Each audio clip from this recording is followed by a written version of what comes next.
இன்றைய புனிதர் அறிவோம். டிசம்பர் 17. புனித லாசர். இயேசுவின் புதுமையால் உயிர் பெற்றவரும் மார்த்தா மரியாவின் சகோதரரும் இயேசுவின் உயிர் நண்பருமானவர்தான் லாசர். லாசர் என்பதற்கு கடவுள் உதவி செய்கிறார் என்பது பொருள். லாசர் எருசலேம் அருகில் உள்ள பெத்தானியா என்னும் சிறிய நகரில் சிமியோன் என்பவரின் மகனாக பிறந்தவர். இயேசு தனது பணிவாழ்வை தொடங்கிய காலகட்டத்தில் பெத்தானியாவுக்கு எப்பொழுதெல்லாம் நற்செய்தி அறிவிக்க சென்றாரோ அப்பொழுதெல்லாம் லாசரின் வீட்டிற்கு சென்று அவரை சந்திப்பார், அவர்களோடு தங்கியிருப்பார். இயேசுவின் போதனை மீது அதிக ஈடுபாடு கொண்டிருந்த லாசரை இயேசுவும் அதிகமாக நேசித்தார். இதனால் இருவருக்கும் இடையில் நல்ல நட்பு இருந்தது. 30 வயது இளைஞராக இருந்த லாசர் உடல்நலம் குன்றி படுத்த படுக்கையானார். இதை கண்டு வருந்திய அவரது சகோதரிகள் மார்த்தா மரியா இயேசுவுக்கு ஆள் அனுப்பி அவரை அழைத்து வரச் சொன்னார்கள். இயேசுவோ தனது பணிப்பொழிவின் காரணமாக சரியான நேரத்திற்கு அங்கு வர முடியவில்லை. லாசர் இறந்து விட்டார். அவரை அடக்கமும் செய்து விட்டார்கள். அக்காலத்தில் ஒருவர் இறந்தால் 7 நாட்கள் துக்கம் அனுசரிப்பார்கள். உறவினர்கள் எண்ணெய் தேய்த்து குளிக்க மாட்டார்கள், காலணி அணிய மாட்டார்கள்.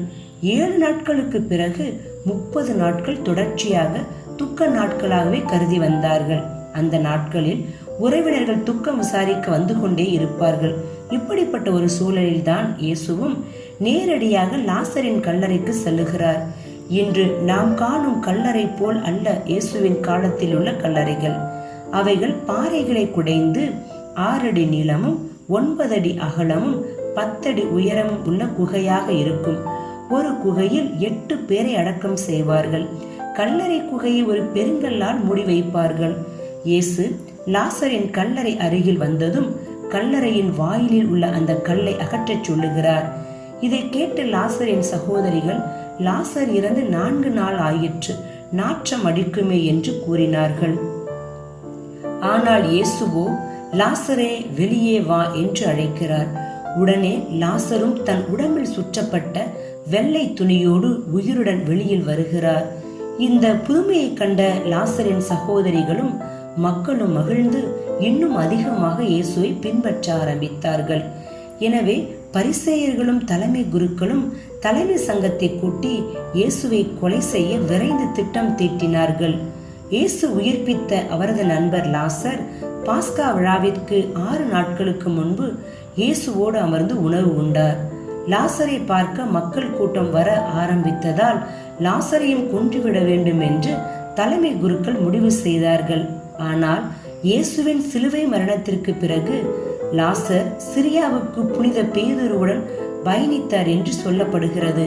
அதே வேளையில் லாசர் மார்த்தா மரியா மூவரையும் ஓட்டை படகு ஒன்றில் வைத்து யூதர்கள் ஜாவா பகுதிக்கு அனுப்பியதாகவும் இறைவனின் துணையில் அவர்கள் எவ்வித ஆபத்துமின்றி சைப்ரஸ் தீவில் கரையிறங்கியதாகவும் ஒரு செய்தி நிலவுகிறது.